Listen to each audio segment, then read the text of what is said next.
Hi hello வணக்கம்ங்க. நான் கோயம்புத்தூர்லேருந்து உங்கள் விவசாய தோழனுங்க. ஸ்ரீ அம்மன் போர்வெல் எரிக்சன் ஒர்க்குங்க. ஏதாவது தேவைப்பட்டால் காண்டாக்ட் பண்ணுங்கள், கால் பண்ணுங்கள்.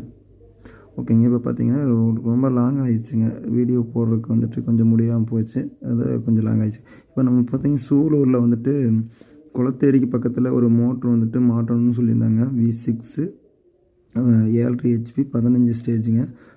புது செட் எடுத்துகிட்டு போய் எல்லாம் ஃபிட் பண்ணி ஒர்க்கெல்லாம் ஃபிட் பண்ணியாச்சுங்க. ஃபிட் பண்ணி இப்போ மாட்டிகிட்ருக்குங்க. இப்போ பார்த்தீங்கன்னா ஃபிட் பண்ணி ரெடி பண்ணிட்டோங்க. இந்த மாதிரி கட்டெல்லாம் போட்டு V6 டெக்ஸ்மோங்க, அக்வாசப் டெக்ஸ்மோ மோட்ருங்க. மாட்டேன் தண்ணி நல்லா ஃபோர்ஸுங்க. 2 இன்ச்சு டெலிவரி போட்டிருக்குங்க. 2 இன்ச்சு பைப் போட்டு எடுத்துருக்குங்க. அப்புறம் ஃபிட் பண்ணி உள்ளே மாட்டு ஆரம்பிச்சிருக்குங்க. நீட்டாக பர்ஃபெக்டாக எல்லாம் கட்டெல்லாம் போட்டுங்க நீட்டாக இறக்கியாச்சுங்க. இப்போ மோட்டருள்ளே போயிடுச்சுங்க. இப்போ பாதி பைப்பு இப்போ 200 அடிக்கு பக்கமாக கீழே போயாச்சுங்க. 200 அடி கரெக்டாக டோட்டல் வந்து 400 அடிங்க. 400 அடி கிளியரன்ஸ் வந்துட்டு 450ங்க. 420 அடி இறக்க போகிறோங்க. போதுங்க. 30 அடி கிளியரன்ஸ் கொடுத்த போது தண்ணி நல்லா ஃபோர்ஸுங்க. அது வந்து குளத்தேரிக்கு பக்கத்தில் எங்கள் சூலூரில் குளத்தேரிக்கு பக்கத்தில் எங்கிறங்காட்டி ஒன்றும் பெருசாக வந்துட்டு இது இல்லைங்க. தண்ணி வந்து கம்மியெல்லாம் இல்லைங்க. தண்ணி பயங்கரமான தண்ணிங்க. நீட்டாக வந்துட்டு மழையும் பெஞ்சிட்ருக்கு. நாங்கள் ஒர்க் பண்ணிகிட்ருக்கோங்க. நீட்டாக இறக்கி இது பண்ண போடுங்க. இப்போது கட்டு பார்த்திங்கன்னா இந்த மாதிரி 2க்கு 1 தான் கட்டு போடுவோங்க.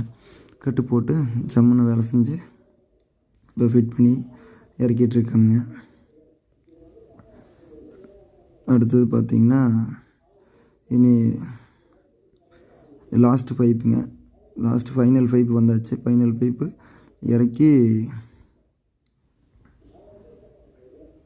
இறக்கிட்டுங்க ஃபிட் பண்ணி இப்போ நம்ம வண்டியிலேயே ஓட்டி பார்த்துருவோங்க. இப்போ பாருங்கள் ஓட்டி பார்க்க போகிறோம். இப்போ ஓட்டி பார்த்துட்டு இவ்வளோ இது பாருங்கள். டெலிவரி வந்து 2 இன்ச்சு 2 இன்ச்சு போட்டிருக்குங்க. பயங்கரமாக ஃபோர்ஸுங்க தண்ணி. இதெல்லாம் போட்டு மூடியெல்லாம் லாக் பண்ணிவிட்டுங்க. வந்துட்டு மூடி வச்சு NRVலாம் போட்டு எல்லாம் பர்ஃபெக்டாக பண்ணி கொடுத்தாச்சுங்க. அடுத்தது வந்து பார்த்திங்கன்னா மூடியில் ஹோல்ஸ் இருக்கும். அதில் வந்து நம்ம கேபிள் எடுக்கக்கூடாதுங்க. எடுத்தோம் அப்படின்னா அந்த நம்ம பட்டா போடுறோமில்லங்க, போர் மூடியில் ஹோல்ஸ் இருக்கும். போர் பட்டா வந்து இந்த மாதிரி பெரிய மோட்ரு போடும்போது மோட்ரு வந்து உதறுச்சுன்னா என்ன ஆகுன்னா மூடியில் வழியாக அந்த ஹோல்ஸில் நம்ம கேபிள் எடுத்திருந்தோம்னா அந்த கேபிள் வந்து காயமாயிருங்க. அதனால் நம்ம என்ன பண்ணணும்னா கீழே வந்து கேசிங் பைப்பில் காடி எடுத்துகிட்டு அதில் வந்து உட்கார வச்சிடணுங்க. அதில் உட்கார வச்சிட்டோம் அப்படின்னா நம்மளுக்கு எந்த பிரச்சனையும் இல்லைங்க.